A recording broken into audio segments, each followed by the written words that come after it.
आज आपका communication workshop यानी संभाषण कार्यशाला ये दूसरा सत्र है। पहले सत्र में हमने बात की थी जितना बोलना महत्व का है उतना ही सुनना महत्व का है। और सोचो, तैयारी करो और फिर बोलो। और ये जो कम्युनिकेशन का कौशल्य है ये हमारे अपने व्यक्तिगत परिपूर्ण विकास के लिए अत्यंत आवश्यक है, जीवन भर आवश्यक है। तो अब हम दूसरे सत्र में आते हैं। देखिए, अब इसके बाद में 3 बहुत महत्वपूर्ण विषय है। पहला है तैयारी करनी है संदेश बनाने की, उसको कहते हैं नैरेटिव, यानी हमें क्या बात करनी है, क्या मुद्दा है, उस मुद्दे की परिभाषा तक पहुंचना है। तो उसको हम कह रहे हैं संदेश निर्माण करना है, वो पहली तैयारी। और इस सत्र में हम उस पर बात करने वाले हैं। दूसरी तैयारी है कि जब मुद्दा तैयार हो गया तो मुद्दे की प्रस्तुति कैसी करनी है, उसके लिए जो कौशल्य चाहिए वो अगले सत्र में। तो दूसरे सत्र में, इस सत्र में हम लोग बात करने जा रहे हैं संदेश की तैयारी किस तरह से की जाए। लेकिन कई बातें होती है, बड़ी महत्व की होती है, चाहे आप विद्यार्थी हो चाहे प्रोफेशनल। कभी आपको प्रेरणा देनी होती है, कभी प्रोत्साहन देना होता है, कभी किसी का दुख रहा तो उसके साथ में संवेदना दिखानी होती है, सहानुभूति दिखानी होती है। तो इसमें एक नंबर है, उसका नाम है षष्टम यानी 6। तो 6 स्टेप्स हैं, 6 टप्पे हैं जो अगर हम फॉलो करें तो हम संदेश तक पहुंच जाते हैं। तो चलो बात करते हैं। पहली बात, संदेश का उद्देश्य क्या है, हेतु क्या है। हमारा कुछ तो भी हेतु है, उस हेतु के अनुसार हमें संदेश बनाना है। तो मैं उसका स्पष्टीकरण दूंगा थोड़ी देर में। दूसरा है कि उस हेतु के अंतर्गत हम किस तरह का रिजल्ट चाहते हैं, परिणाम चाहते हैं, क्या है हमारी योजना, जो इससे जुड़ जाने चाहिए या हमें उनसे जुड़ना चाहिए तो हमारा हेतु सफल हो जाए। किस ढंग से उन लोगों के साथ बात करनी है, और बहुत महत्व की बात यह है कि किस समय, क्योंकि हर बात का एक समय होता है, तो वो समय तय करना है। और उसके बाद में संदेश के लिए हम तैयार हो गए। हम लोग एक उदाहरण के माध्यम से मैं आपको इसको बतलाना चाहता हूं। तो कुछ विद्यार्थी थे, वो लोग वृद्धाश्रम में कुछ सेवा करना चाहते थे। तो वो अपने शिक्षक के पास गए। शिक्षक ने कहा, देखो एक दिन वृद्धाश्रम जाके आ जाओ, देख के आओ वहां पर क्या होता है, अपने आप पता चल जाएगा कि क्या सेवा करनी है। वो लोग गए वृद्धाश्रम, पता चला कि वहां 20 ब्लैंकेट की आवश्यकता है। पता चला कि 20 ब्लैंकेट के लिए 5,000 रुपए की आवश्यकता है। तो उन्होंने कहा कि अगर हमें ये काम करना है तो 5,000 रुपए हम कैसे लाएंगे।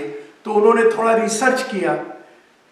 पता चला कि शहर में एक कपड़े के दुकान का बहुत बड़ा मार्केट है, और वहां पे जिन लोगों की वो कपड़े की दुकानें हैं वो बड़े अच्छे लोग हैं। अगर उन्हें पता चल जाए कि कोई बड़ा अच्छा काम हो रहा है तो वो अक्सर मदद कर देते हैं। तो ये विद्यार्थी, उनको क्या हुआ, उद्देश्य उनको पता चल गया कि भी हमें वृद्धाश्रम की मदद करनी है। परिणाम अथवा योजना अथवा रिजल्ट क्या था, 20 ब्लैंकेट डिलीवर करने हैं। और तीसरा, लोग भी पता चल गए कि अगर हम उस मार्केट में जाके अगर उन दुकानदारों को बतलाएं तो संभव है कि हमारा काम बन जाए। अब किस ढंग से करना चाहिए, क्योंकि क्या है, नम्रता रखनी होती है और परिस्थिति पे निर्भर करता है। यहाँ पे अगर हम चंदा इकट्ठा करने जा रहे हैं, फंड्स मांगने जा रहे हैं, तो बड़े नम्रता के साथ बड़ी अच्छी सारी सूचनाएं उपलब्ध रखनी है, क्योंकि जो भी पैसा देगा प्रश्न पूछेगा। तो उस हिसाब से तैयारी करके ही वो बात आगे बढ़ेगी। ये विद्यार्थी वहां पहुंचे मार्केट पर, 1-2 जो दुकानदार थे उन लोगों से बात की, तो उनको इनकी कल्पना बड़ी अच्छी लगी। ये विद्यार्थी बड़े नम्र थे, आते ही उन्होंने दुकानदार को नमस्ते किया, वो बड़े खुश हुए। तो उन्होंने कहा कि देखो हम अपने सेक्रेटरी से बात करते हैं, एसोसिएशन है, एसोसिएशन की मंथली मीटिंग होने जा रही थी। तो उन्होंने विद्यार्थियों को कहा तुम आओ वहाँ पे बताओ तुम्हारा क्या कार्यक्रम है। तो फिर विद्यार्थी वहाँ गए, वो समय वगैरह सारा तय हो गया। आधी मीटिंग होने के बाद हम आपको बुलाएंगे, 5 मिनट में आपको ये सब समझाना होगा।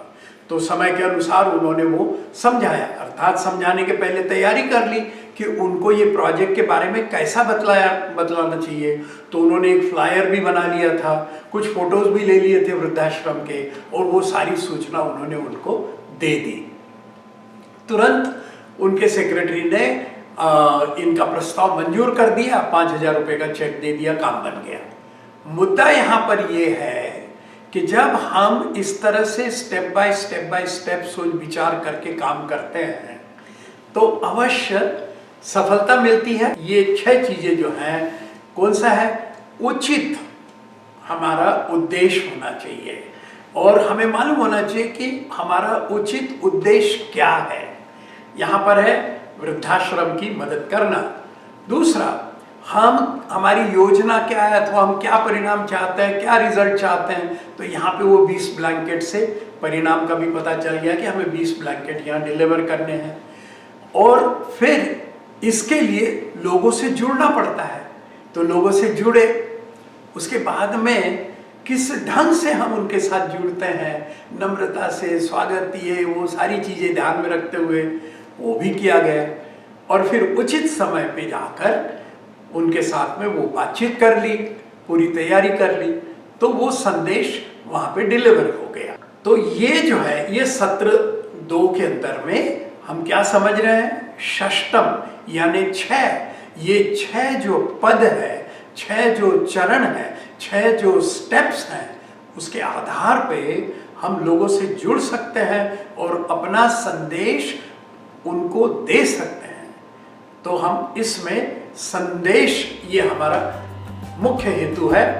अगले सत्र में बात करेंगे।